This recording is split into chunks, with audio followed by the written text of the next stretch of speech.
स्वागत है आप सभी का मेरे चैनल पे। अभी हम 4th चैप्टर पढ़ेंगे। भक्तिकालीन सगुण कवि सूरदास जी का चैप्टर ही है और गोस्वामी तुलसीदास जी का चैप्टर है। ये दोनों मोस्ट इम्पॉर्टेंट चैप्टर हैं जो परीक्षा की दृष्टि से काफ़ी महत्वपूर्ण है ये चैप्टर। तो आइए चलिए इसको पढ़ते हैं। सूरदास जी का है भ्रमर गीत। संपादक जी हैं इनके आचार्य रामचंद्र शुक्ल जी। इसकी जो पद संख्या है 7, 21, 23, 24 और 26 लगाए हमारी बुक में। भ्रमर गीत ये हम पढ़ते हैं सूरदास जी का भ्रमर गीत। डायरेक्ट हम पोएम पे आते हैं कि उधो तुम अपनी जतन करो, हित की कहत कुहित की लागे, किन बेकारन रहो, जाय करो उपचार अपनो, हम जो कहती हैं जी की, कछु कहत कछुए कहीं डारत, धनु देखिए नहीं नाकी। भ्रमर गीत का सार है। सूरदास सब प्रसंग व्याख्या पद क्रमांक 07 हम पढ़ते हैं। यह मन निश्चय जानो, मन क्रम बच में तुम्हें पठावत, ब्रज को तुरंत पलानो। पुरन ब्रह्म सकल अविनाशी, ताके तुम हो ज्ञाता, रेख न रूप जाति, कुल नाही जाके नाही पितु माता। यह मत दे गोपिन कह, आवहु बिरह नदी में भासती, सुर तुरत यह जाय कहो, तुम ब्रह्म बिना नहीं आसती। संदर्भ है प्रस्तुत पद्यांश हिंदी साहित्य के भ्रमर गीत सार से लिया गया है, जिसके रचयिता सूरदास जी हैं और संपादक हैं आचार्य रामचंद्र शुक्ल जी। प्रसंग में है कि ब्रज और ब्रज की गोपियों के प्रेम में डूबे हुए श्री कृष्ण अपने मित्र उद्धव को अपना संदेश वाहक बनाकर ब्रज भेजना चाहते हैं। कारण यह है कि कृष्ण के विरह में व्यथित गोपिकाओं का सांत्वना देना एवं उद्धव को ज्ञान मार्ग की सीमाओं से परिचित कराना। इसी से उद्धव से अनुरोध करते हुए श्री कृष्ण ने कहा है कि व्याख्या देखते हैं। हे उद्धव, अपने मन में यह बात दृढ़तापूर्वक जान लो कि मैं तुम्हें मनसा वाचा क्रमणा अर्थात एकदम श्रद्धाओं से ब्रज भेज रहा हूँ। ये कृष्ण जी कहते हैं उद्धव से। अतः तुम तुरंत बिना कोई हीला हवाला दिए ब्रज को प्रस्थान करो। हे उद्धव, तुम तो उस ब्रह्म ज्ञान के पूर्ण ज्ञाता हो जो पूर्ण अविनाशी है तथा रूपरेखा, जाति, कुल, माता पिता अर्थात सभी सांसारिक उपाधियों से रहित एकदम निराकार निरुपाधि ब्रह्म है। विरह की नदी में डूबी हुई गोपिकाओं को अपने इस मत का ज्ञान दो ताकि वे विरह से मुक्त हो सकें। तुम उनको यह समझा दो कि बिना ब्रह्म प्रेम के मुक्ति नहीं है अथवा ब्रह्म आसक्ति ही सच्ची आसक्ति है। इसका विशेष होगा ब्रह्मा का वर्णन निर्गुण या ज्ञान मार्गी विचारधारा के अनुसार है। उसके बाद गोकुल सबे गोपाल उपासी, जो जोग अंग साधन जे उद्धव, ते सब बसत ईसपुर काशी, यद्यपि हरि हम तजी अनाथ, करी तदीपि रहती चरणनी रस राशि, अपनी शीतलता ही न छाड़त यद्यपि है, शशि राहु गरासी, का उपराध जोग लिखी पठवत, प्रेम भजन तजी करत उदासी, सूरदास ऐसी को बिरहिन, मांगती मुक्ति तजे गुण राशि। तो संदर्भ और प्रसंग पूर्व हो जाएगा जो हमने पहले पढ़ा। हम बाकी व्याख्या देखते हैं। यहाँ पे जो उद्धव हैं वो वहाँ पे गोकुल से पधार के ब्रज पहुँच चुके हैं और वहाँ पे जाके वो जब मिलते हैं तो यहाँ पे बात होती है गोपियों से कि गोकुल में रहने वाले सभी निवासी, गोपियाँ कहती हैं कि गोकुल में रहने वाले सभी निवासी गोपाल कृष्ण के उपासक हैं। हे उद्धव, जो लोग योग के अंगों की साधना करते हैं वे तो ईश्वर की नगरी काशी में रहते हैं, ब्रज में नहीं। अतएव तुम अपने योग का उपदेश वहीं जाकर दो, यहाँ नहीं। यहाँ पे जो गोपियाँ होती हैं वो किससे कहती हैं? उद्धव से कहती हैं कि आप जो अपना ज्ञान लेके आए हैं, आप जहाँ से आए हैं वहीं अपना ज्ञान लेके जाएं, यहाँ पे अपना ज्ञान ना दें, क्योंकि यहाँ पे सभी क्या है? कृष्ण के भक्ति के उपासक हैं। यद्यपि हरि ने हमको छोड़कर अनाथ बना दिया, किंतु फिर भी हम उनके चरण रस में मग्न हैं। यद्यपि हमको राहु ने ग्रस रखा है, किंतु फिर भी चंद्रमा की भांति हमने अपनी शीतलता या प्रेम भाव को नहीं छोड़ा है। हमसे अनजाने में क्या अपराध हुआ जो कृष्ण ने हमको योग का संदेश लिखा है तुम्हारे द्वारा। प्रेम भजन को तजने की सलाह देकर हमको उदास बना दिया है। ऐसी कौन सी गृहिणी है जो अनेक गुणों से युक्त कृष्ण को छोड़कर मुक्ति की मांग करेगी। तात्पर्य यह है कि ब्रज की सभी गोपियाँ कृष्ण से सम्मुख मुक्ति की को भी हे मानती हैं। निराकार तो उनके लिए हे है, मतलब वो कृष्ण की भक्ति के अलावा किसी और की भक्ति नहीं करना चाहती हैं। आयु घोष बड़ो व्यापारी, लादी खेप गुण ज्ञान जोग की, ब्रज में आए उतारी। फाटक देकर हाटक मांगत, भोरे निपट सुधारी। धूर ही ते खोटो खायो है, लय फिरत सिर भारी। इनके कहे कौन डहकावे, ऐसी कौन अनजानी। अपनो दूध छाड़ी को पीवे, खारे कूप को पानी। ऊधो जाहूँ सवार यहाँ ते, बेगी गहरी जानी लावो। मुँह मांग्यो पैहो सूरज प्रभु, साहू आने दिखायो।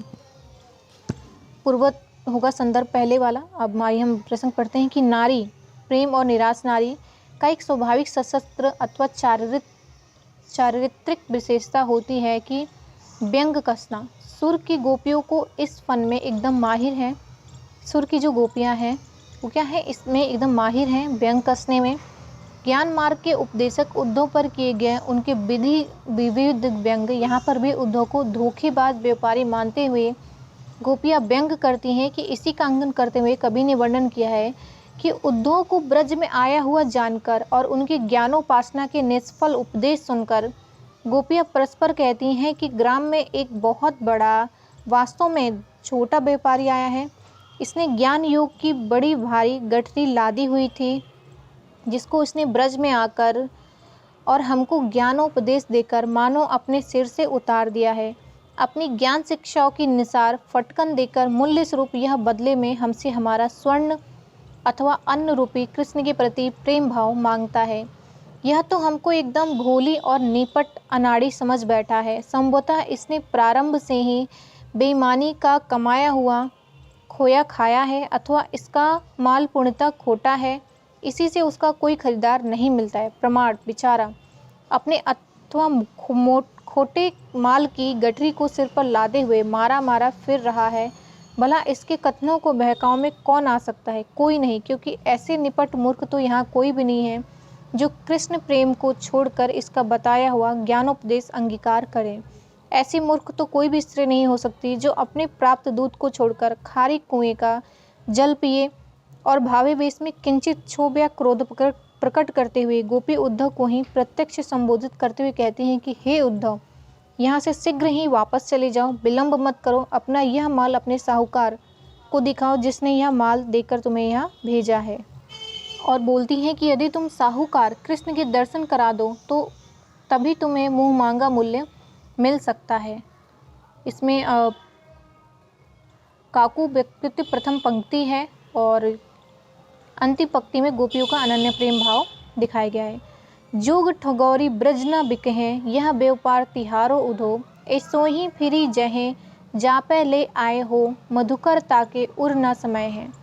दाख छाड़ी के कटुक निम्बौरी को, अपने मुख खे हैं, मूरी के पातन के केना को, मुक्ताहल दे हैं। सूरदास प्रभु गुनाही छाड़ी के निर्गन निर्भय हैं।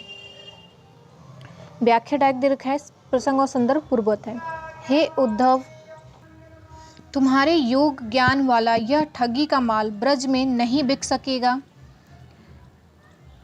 तुम्हारा यह व्यापारिक माल तो यहाँ से ऐसे ही वापस लौट जाएगा। कारण इस माल को बेचने के लिए तुम जिन ब्रज की नारियों के पास लेकर आए हो, यह माल उनके मन को रुचकर नहीं लगेगा, फलता वे इसे नहीं खरीदेंगी। भला कौन ऐसा मूर्ख ब्रजवासी होगा जो रस में मधुर अंगूर को छोड़कर अपने मुख से कड़वी निम्बोली को खाएगा। भाव यही है कि कृष्ण का प्रेम रस भरा अंगूर है और तुम्हारा निर्गुण का ज्ञानोपदेश कड़वी निम्बोली है, जो हमको स्वीकार्य नहीं हो सकती। कौन सा ऐसा मूर्ख है जो मूली के पत्ते जैसे साधारण निर्गुण ज्ञानोपदेश के बदले तुमको मोती बहुमूल्य कृष्ण प्रेम भक्ति दे देगा? कौन ऐसा होगा जो गुण में कृष्ण को छोड़कर गुण रहित निर्गुण का निर्वाह करेगा? अर्थात कोई नहीं। तो उन्होंने क्या किया, कृष्ण जी को उन्होंने बोला है कि कृष्ण जी की भक्ति के अलावा हमारे पास और कोई बड़ा गहना नहीं है। हम आपके निर्गुण ब्रह्मा की उपासना नहीं कर सकते, हम सिर्फ अपने कृष्ण की भक्ति में लीन रहेंगे। उसके बाद नेक्स्ट है, ए अली कहाँ जोग में नीको, ताजे रस रीति नंदन नंदन की सिखवत निर्गुण फीको, देखत सुनत नहीं कछु सव्र ननी, ज्योति ज्योति करी ध्यावत, सुंदर श्याम दयालु कृपा निधि कैसे हो बिसरावत। सुनी रसाल मुरली सुर की धुनी सोई कौतिक रस भुले, अपनी भुजा ग्रोह पर मेले गोपिन के सुख फुले, लोक कानी कुल को भ्रम प्रभु मिली मिली की घर बन खेली, अब तुम सुर खबावन आए जोग जहर की बेली। संदर्भ पूर्वत है। प्रसंग देख लेते हैं कि गोपियाँ कृष्ण से प्राप्त प्रेम सुखों को भूल तो पाई नहीं है, अभी भी उनकी स्मृतियों से संचालित